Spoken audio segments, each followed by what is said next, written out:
You wake up and the sting is still there. Some fans are feeling better, some worse, some just not.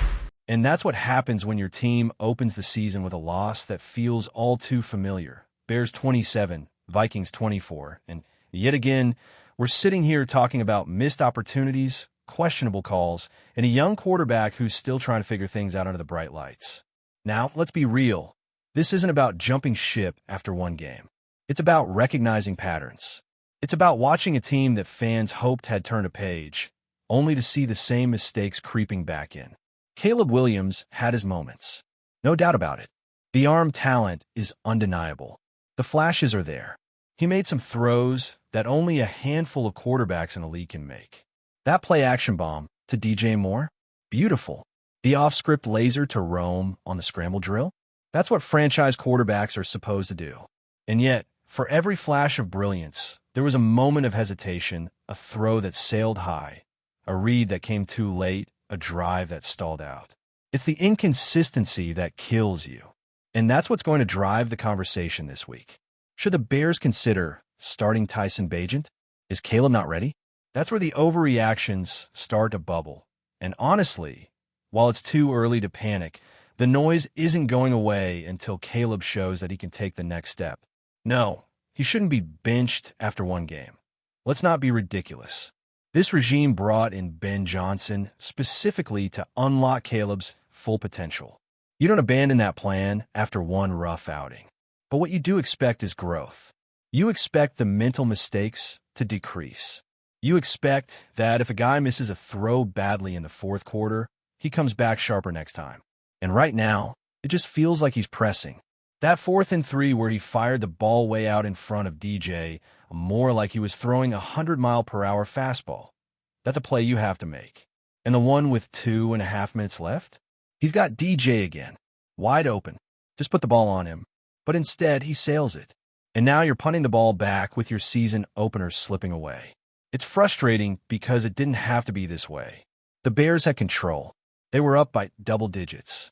And yes, the defense was bending but not breaking. But when the offense couldn't finish drives, when the penalties started stacking up, and when the quarterback missed the throws that define games in the fourth quarter, everything just started to unravel. This isn't about blaming Caleb entirely. Let's be clear. The run game didn't help. The coaching staff didn't seem to find any kind of rhythm. Ben Johnson himself admitted after the game that he just never found a flow with the rushing attack. That's a problem, especially when your offense is built to be balanced. And with Roscoe Johnson inactive and Kyle Monangai barely used, the rotation made no sense. DJ Moore got 3 carries. That's creative, sure, but not sustainable. You have a rookie running back who thrives between the tackles. Use him. Instead, we got a predictable, one-dimensional rushing attack that couldn't keep the defense honest. And every time Swift seemed to find a groove, it was either too little too late or wiped away by a penalty that stalled everything out. And look, let's address the elephant in the room, the referees. That phantom holding call on Darnell, right?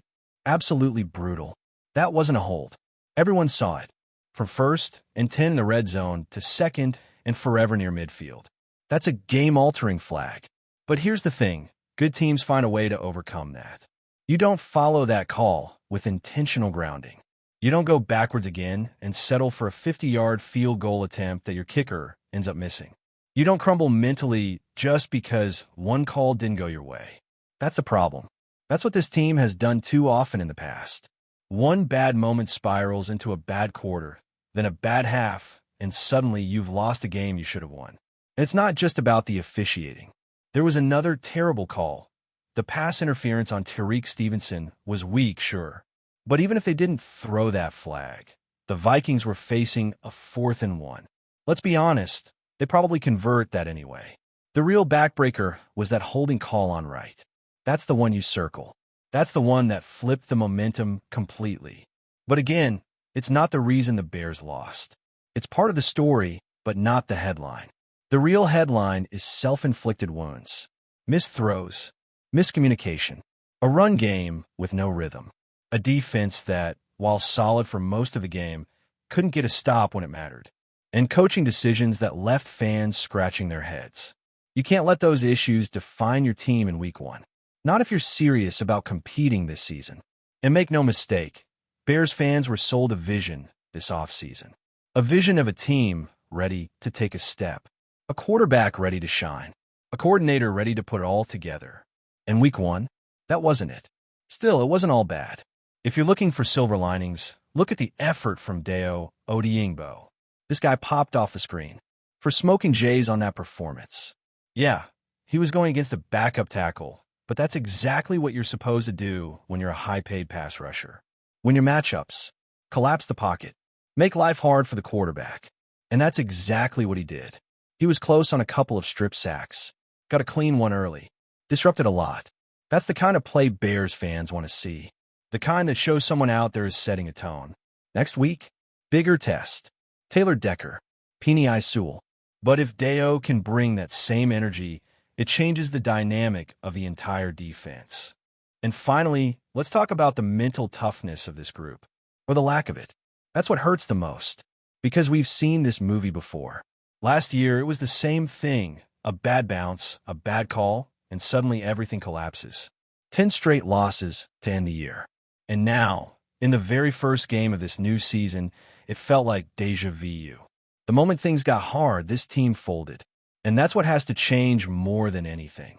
Scheme can improve. Players can develop. But if this group doesn't find a way to respond to adversity, real adversity, then none of the rest matters. So yeah, it's one game. No need to panic. But let's not pretend there aren't real issues here. The hype was there for a reason. Expectations were higher for a reason. And if this team wants to live up to them, it starts with accountability. Caleb has to be sharper. The staff has to be better. The run game has to find life. And most of all, the Bears have to prove they can take a punch and punch back. And with all that said, there's something deeper lingering underneath the X's and O's, underneath the bad calls and the missed field goals. It's this feeling that the Bears still don't know who they are. And that's a problem in the National Football League.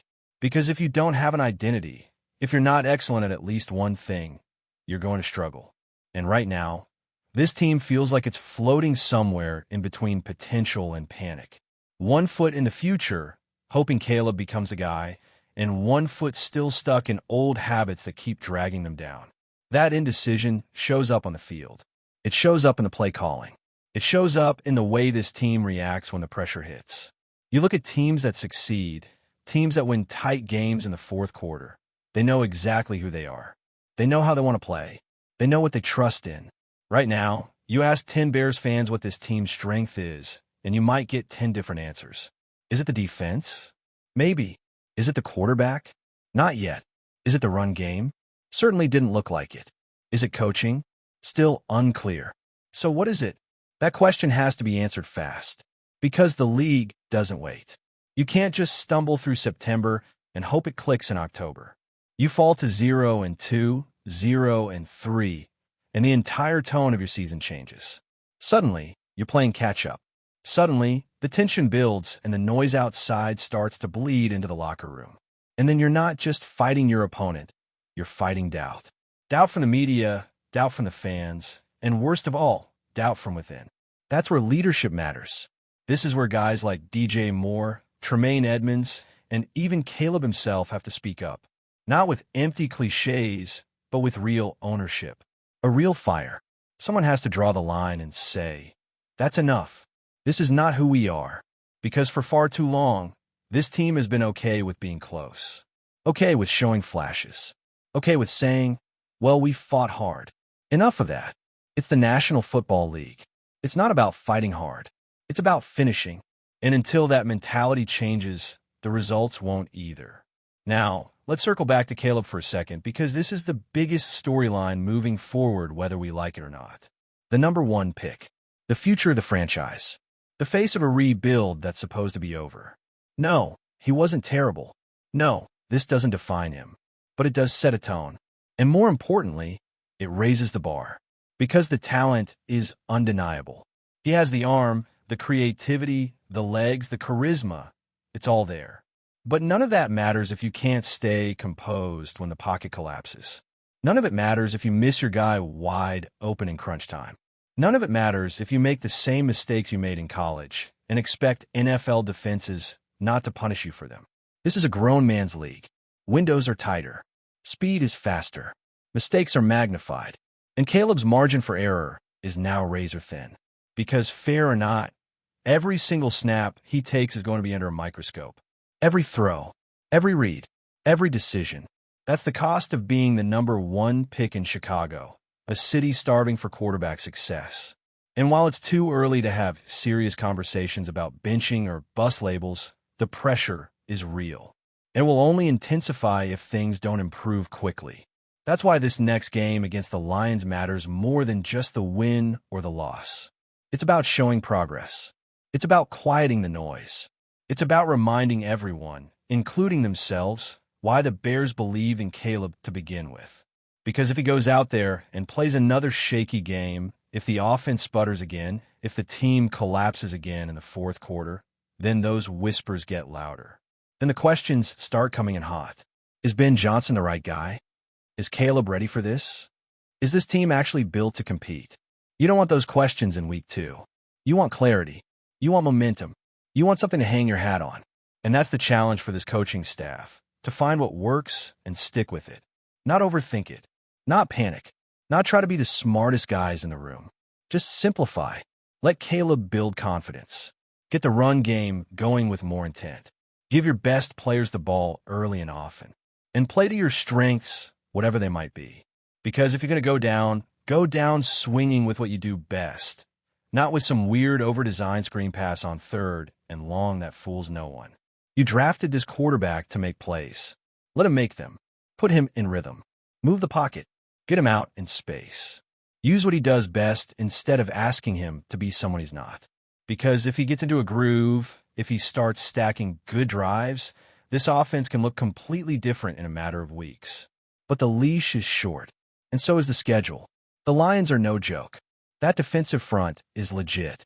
Aiden Hutchinson is going to be living in the backfield if the Bears' offensive line doesn't tighten things up. And after that, it doesn't get easier. So the urgency has to be there. Not panic, not desperation, just urgency. A focused, locked-in mindset that understands the season is here and the time for experimenting is over. It's about execution now. And finally, the fans. Man, you can feel the frustration building again. And who can blame them? This fan base has been loyal through decades of quarterback purgatory, coaching changes, and rebuilds that never seemed to fully take shape. They were promised a new era. They bought in. And week 1, it felt like the same old Bears. That's what hurts the most. And that's why the pressure is different here. Because people aren't just watching, they're emotionally invested. They want to believe. But that belief is fragile. And it's up to this team, to this locker room, to protect it. Before we continue, don't forget to subscribe to our channel and give this video a like. Your support helps us keep bringing you the latest updates on our Chicago Bears. And don't be shy. Drop your thoughts on the news in the comments below. Whispers around Soldier Field are turning into roars. TREVON DIGGS might just be the new superstar the Chicago Bears have been waiting for. Sources close to the team hint that the cornerback's arrival has sparked a level of excitement not seen in years, with insiders claiming his presence could completely reshape the Bears' defensive identity. Fans are already buzzing on social media, speculating about what a fully unleashed Diggs could mean for a team desperate for a game-changing talent. Those in the know suggest that Diggs' blend of speed, instinct, and playmaking ability is exactly what Chicago needs to turn its fortunes around. Coaches are reportedly thrilled, praising not only his on-field skill, but his locker room energy, describing him as a catalyst capable of lifting the entire roster. Some even whisper that he could become the face of the franchise within a single season. Observers have long debated the Bears' strategy in recent drafts, but the consensus seems to be that landing Diggs, if the rumors are true, could be a defining moment in the franchise's rebuild. The buzz doesn't stop at the defensive line. Speculation is rampant that offensive coordinators around the league are already planning for the new challenge, try to figure out how to avoid Diggs' coverage prowess. Meanwhile, fan forums are lighting up with comparisons to past Bears legends, with some daring to suggest that he could rival the impact of icons from the storied defensive past. Merchandise insiders, caught off guard by the sudden spike in jersey demand, say that TREVON DIGGS tops the charts faster than anyone expected.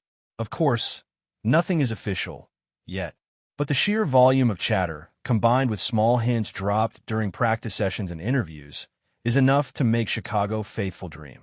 Could TREVON DIGGS be the spark that finally brings the Bears back to the top of the NFC North?